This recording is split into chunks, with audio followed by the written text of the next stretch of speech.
Very early on a July morning, a wolf killed an elk near Canyon in Yellowstone. Football fans have tailgate parties. Wildlife nuts have carcass parties. We bring our chairs, our umbrellas, drinks, and of course cameras.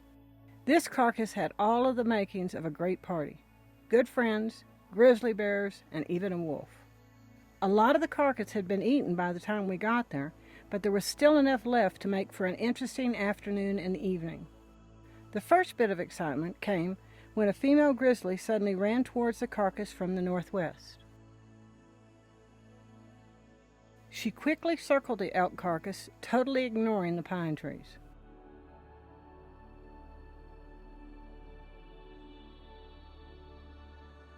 She moved down to where the carcass had been earlier in the day.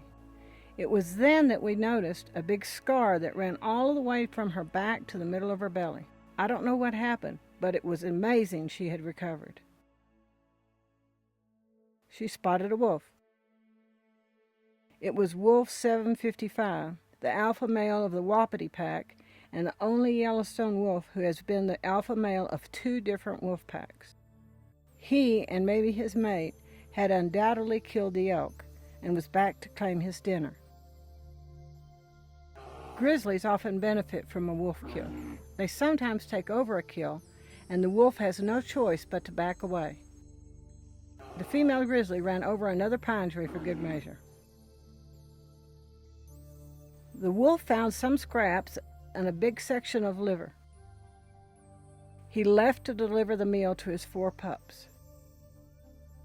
After 755 left, a large male grizzly, also ignoring pine trees, came in, attracted by the carcass.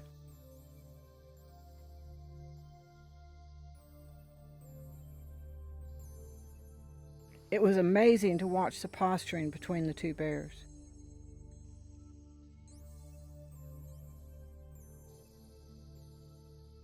It was obvious the much smaller female was not going to give up easily to the intruder.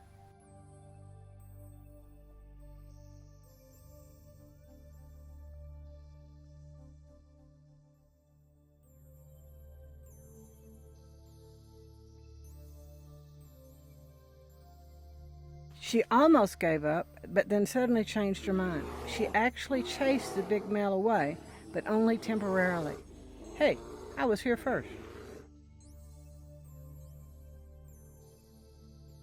She gave up again, only to run into 755 as she was leaving. 755 made off with some more scraps, which he quickly ate.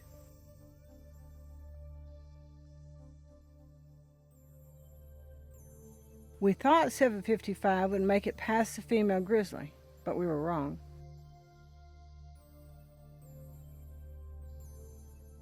She only chased him a short way, so he came back to mark his territory and look for more scraps. The wolf then decided it was nap time when the male grizzly returned to feast on the carcass.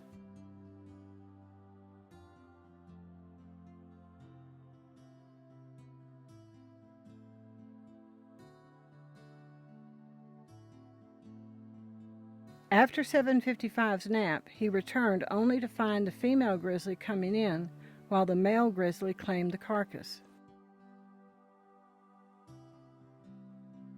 Then the female grizzly went up to the carcass while the male grizzly watched.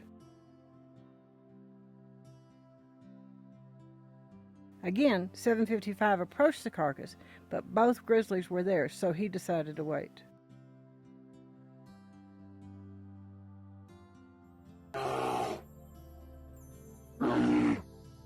Both bears growled, and the female actually bit at and swatted the much larger male. He surprisingly did not retaliate.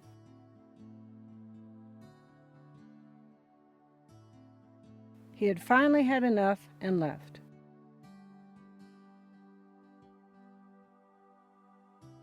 As the sun went down, the wolf was still waiting to get to his carcass. The next morning, all that was left were a few bones.